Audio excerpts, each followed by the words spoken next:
No vídeo de hoje nós vamos falar de 5 atitudes que nós temos com os nossos filhos que os afastam.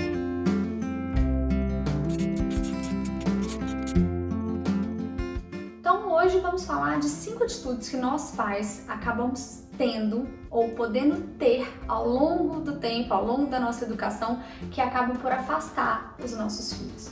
No momento que a gente está vivendo de pandemia, de extremo estresse, isso pode acabar ficando mais latente, mais forte e afastando ainda mais os nossos filhos.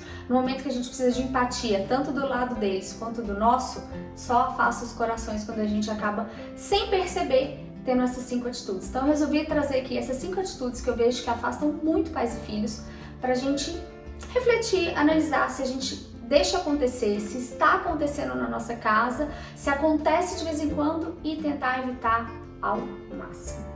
A primeira atitude que nos afasta é a comparação. Sabe aquela coisa quando a gente compara filho com filho? Ou quando a gente compara o filho com o primo? Então, por exemplo, ai Vitório, não faça isso, sua irmã é tão organizada, é tão organizadinha, por que você tem que ser tão bagunceiro? Quando a gente compara uma criança a outra, a gente está reforçando o lado negativo dessa criança, não o lado positivo. E essa criança acaba se afastando da gente. Então por que eu vou tentar fazer tal coisa, sendo que quem faz bem é a Luísa, ou quem faz bem é o Vitório? E aí a gente desanima essa criança de melhorar naqueles pontos, porque a gente só reforça o negativo dela, a gente não reforça o positivo. E aí vai a segunda dica, que é o rótulo. Não rotule os seus filhos. Ele não é bravo, ele não é difícil, ele não é manhoso, ele não é preguiçoso, ele não é nada disso. Quando a gente coloca um rótulo, a criança com o tempo se empodera daquilo. Já que eu sou bagunceiro, tudo bem eu deixar essa bagunça. Então a gente vai reforçando aquela qualidade ruim. Vou dar um exemplo meu. Eu sempre fui tida como a brava. A Marcela é brava, a Marcela é brava, a Marcela é brava. E tinha certos momentos que eu lembro de ser brava, por ser brava mesmo. Já que eu sou brava, então vamos ser brava aqui e vou resolver o assunto. Ponto. Já estão acostumados. Ou seja, eu não pegava e falava, não, Marcela, olha as outras coisas que você é boa e melhora isso. E o bravo, ele vai diminuindo. A sensação é assim, tem que ser uma balança, as coisas boas e as coisas ruins, de forma que a balança fica sempre maior das coisas boas e as coisas ruins vão ficando para aqueles momentos esporádicos, momentos de muito nervos, momentos de aflição da criança, de estresse, de choro, de fome, de cansaço, aquela coisa toda que nós adultos também temos. Terceira dica, não grite com os seus filhos.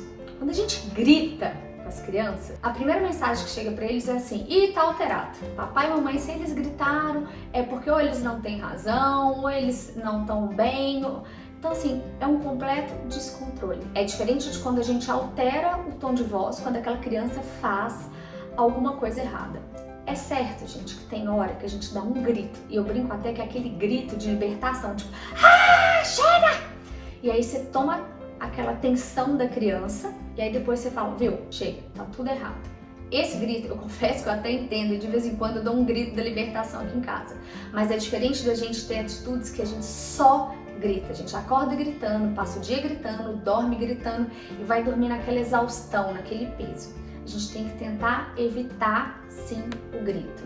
Tente suas válvulas de escape. A minha é ir ao banheiro. Tem hora que eu falo, olha, mamãe precisa ir no banheiro. Me tranco no banheiro só para respirar, mas não necessariamente para fazer nada.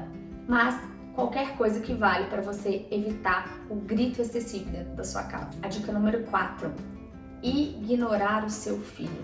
O que eu digo como ignorar? Não respondê-lo. Sabe aquela criança? Mamãe, por que o céu é azul? Eu falo, não sei, depois a gente fala. Aí depois a criança vem, mamãe, por que aquela xícara fica guardada no armário? Não sei, depois a gente se fala. E você vai deixando todas as respostas que o seu filho vem buscar em você de lado, o que a criança entende? Que ela não é importante, que você não vai responder ela e ela é inferior. Ela começa a se sentir inferior, eu não sou importante para minha mãe, ela vai ficando com esse senso de inferioridade e vai se afastando. Agora, quando eles são pequenos, é uma coisa. Quando eles vão crescendo e deixam de perguntar a você as coisas, eles vão passar a perguntar para uma pessoa de fora. Às vezes essa pessoa de fora não vai dar a mesma resposta que você daria. E às vezes essa sua criança vai passar a ser influenciada de uma forma ruim, não necessariamente boa. Porque se a criança passa a perguntar para um outro parente, é uma coisa. E se ela passa a perguntar para pessoas numa índole não tão bacana, como a sua linha de raciocínio, a sua linha de educação. Então fique atento, responda essas crianças. Mesmo que assim, olha filha, agora a mamãe não consegue responder. É mais ou menos isso, depois eu te respondo, mas não deixe seus filhos sem resposta. Não deixe aquela sensação de serem ignorados.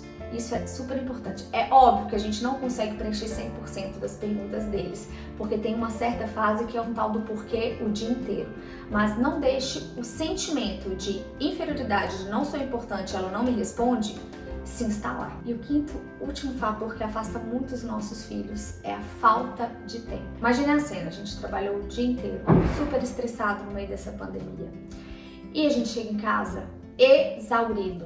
A criança vem querer brincar. E você fala, agora não dá. Ou você senta para brincar com ela com o celular, tá ali mexendo no celular. Você não tá ali.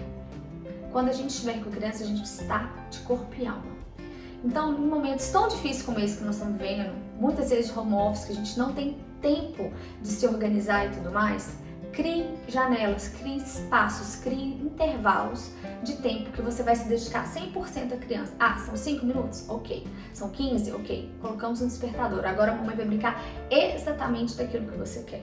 Nós escolhemos ter os filhos, então a gente tem que escolher na nossa agenda também ter tempo para essa criança. Eles precisam disso. E esse tempo não pode ser só o final de semana. Ele precisa ser durante a semana. Para essa criança entender, se abrigar, ela ter autoestima no lugar dela, eu sou amado, eu sou desejado, eu sou querido, eu sou prioridade. Dentro de todas essas coisas que eu falei, a gente tem que sempre entender que os filhos precisam entender, precisam sentir mais do que entender, que eles são prioridades em nossas vidas, que eles são importantes e que eles não são a parte delas. Quando a gente estiver triste, quando a gente estiver com problema, divida com seu filho. Óbvio que de uma forma rasa. Ai, filha, mamãe teve um problema muito sério no trabalho hoje, mas vai se resolver, por isso que eu tô um pouco cansada. Ponto. O seu filho só precisa disso, porque ele quer ser envolvido. Tempos difíceis, mas eu tenho certeza que com um tanto de empatia, botando a cabeça no travesseiro, pensando, querendo melhorar, os nossos corações vão estar sempre juntos, os corações dos nossos filhos. Espero que vocês tenham gostado desse vídeo. Um beijo e até a próxima.